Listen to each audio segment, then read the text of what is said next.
nguo fupi, yani mapaja yote yako nje. Sasa ndio nilienda nikiwa bikra na nilikuja kuamini kwamba nitakuja kuolewa. Yes, mambo vipi mfuatiliaji wangu? Matumaini yangu mzima wa afya popote pale ulipo. Kama kawaida yangu kuletea mikasa na matukio yote ambayo yanaendelea kujitokeza. Leo tupo na mwanamama ambaye alifanywa ukatili wa kinyama na mwanamke mwenzie baada ya kumchukua hapa na kumpeleka huko nchi za Uarabuni au nchi za Ugaibuni. Kitu gani ambacho kilitokea, mambo gani ambayo yalimkuta, lakini pia maswaibu gani ambayo yalimsibu hasa, salia nami. Lakini kukumbusha kwa mara nyingine tena bandugu, kama ni mara yako ya kwanza, basi chini ya video hii utaona maneno yameandikwa subscribe, hakikisha unabonyeza hayo kisha alama ya kengele ili usipitwe na mikasa ambayo siku zote nitakuwa nakuwekea. Madam mzima.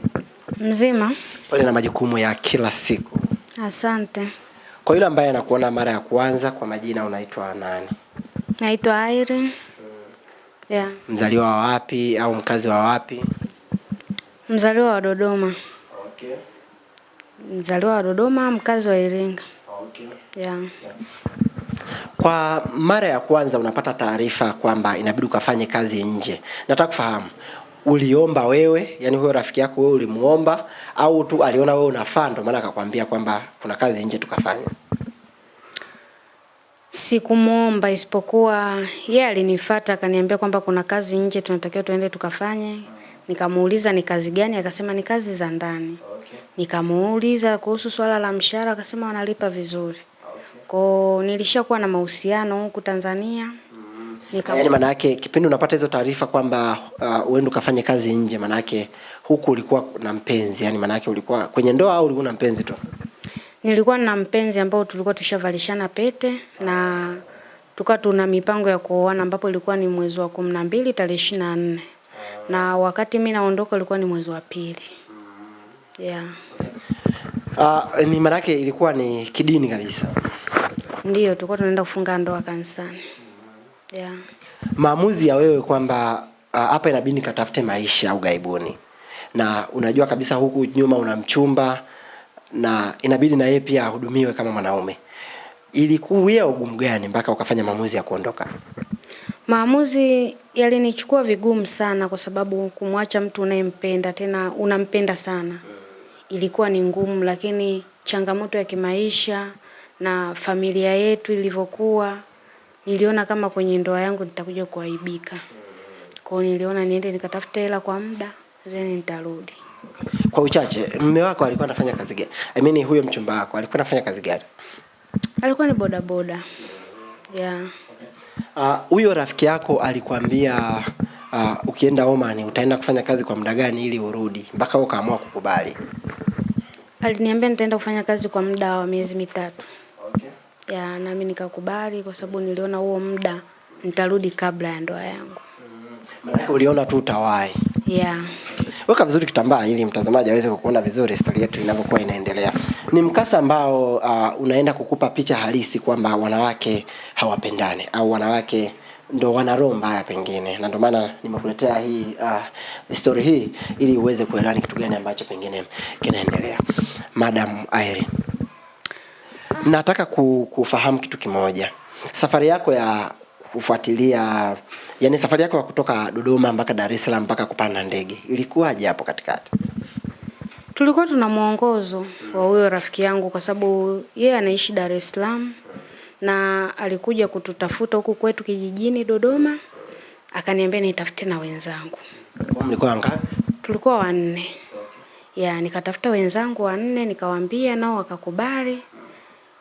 Kuianza safari alitufuata akiwa na gari. Ya, alikuwa na gari yake ili kutusafirisha. Okay.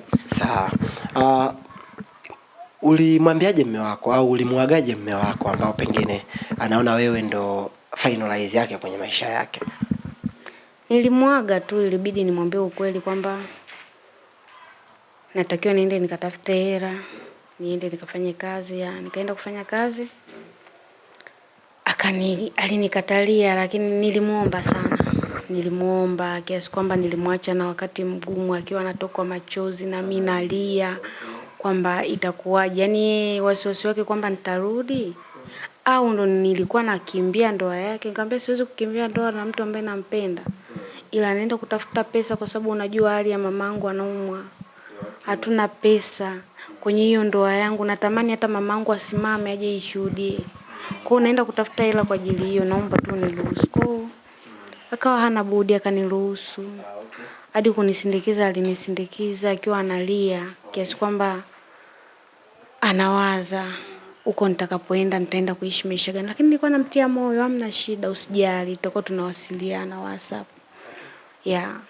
Ni kauli gani ambayo alikuambia ukasema ila hapa kweli inabidi nikajitunza sana?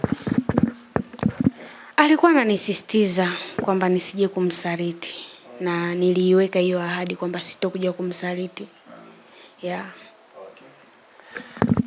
Okay, mliachana mkagana, baadaye ukaamua kuondoka. Kipindi unapanda ndege airport pale Nyerere, pale uwanja wa Nyerere, ulifikiria nini kuhusu ndoa yako? Yaani unaondoka Tanzania, ardhi ya Tanzania unaondoka sasa. Ulifikiria nini kuhusu ndoa yako? Niliwaza mengi sana kwa sababu kwa wakati ule kulingana na maisha yangu nilikuwa sina simu kubwa. Nikaomba simu ya rafiki yangu, nikampigia mume wangu video call kwamba mume wangu ndo naondoka. Aliniaga na kunisihi sana, lakini nilimpa moyo kwamba nitakuja kurudi. Manake safari ya kutoka hapa kwenda Oman mlikuwa wangapi na hao rafiki zako, labda tupate idadi kamili? Tulikuwa 4 ambao tulikuwa tunaenda kufanya kazi. Okay. Rafiki zako walikuwa wanakuambia nini? Yaani maneno gani ambayo walikuwa wanakuambia rafiki yako mpaka akasema hapa tunaenda kupambana?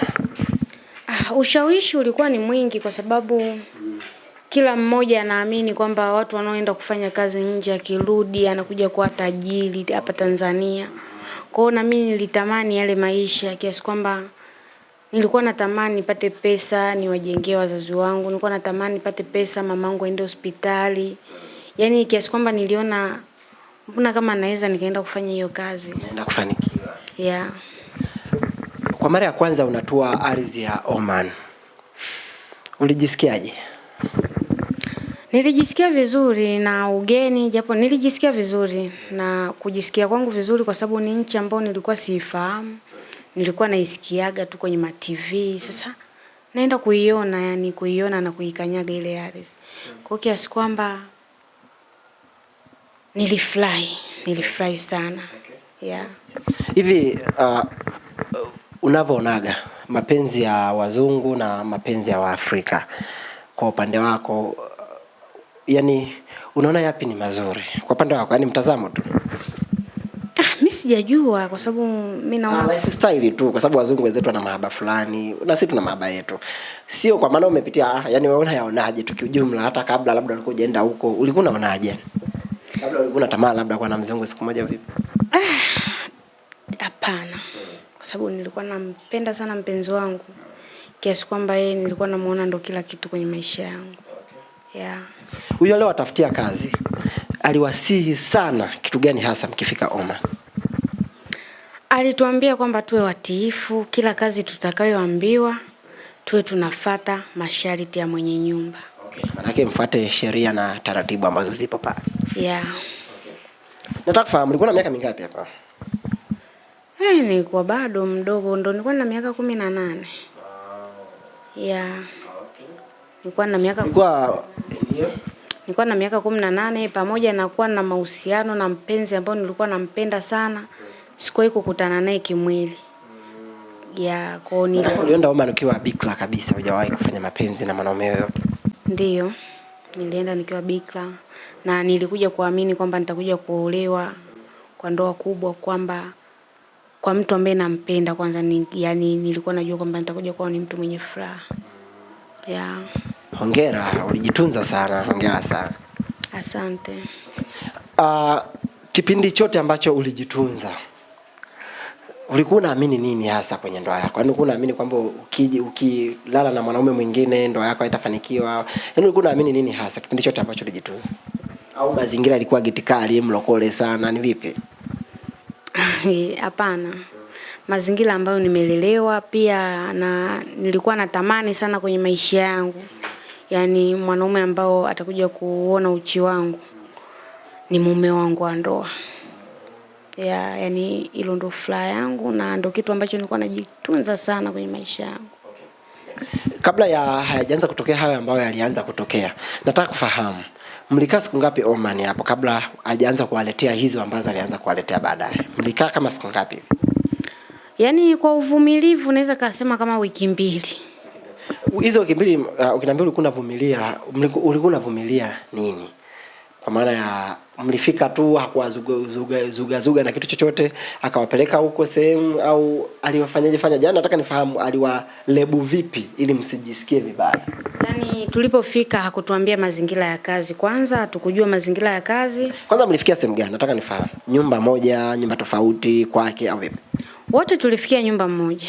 Na katika kufikia nyumba moja ni mtu ambaye alikuwa na care sana kuhusu sisi.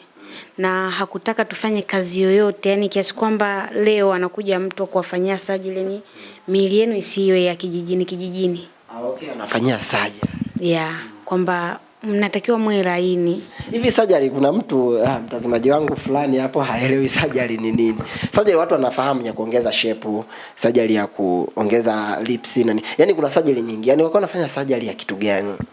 Yaani ngozi, nadhani unajua ngozi zetu hizi kwa laini kiasi kwamba ule ukijijini utoke. Yani tuondoe yale maisha ya kijijini tu watu wa mjini. Lakini sasa kilichokuja kwa kinanishinda, nguo ambazo alikuwa anatuletea, alikuwa anatununulia kila siku shopping ya nguo. Nguo ambazo ukivaa yani ukitoka nje yani huwezi kwanza kutoka nje. Huwezi. Inakuwa ipoje?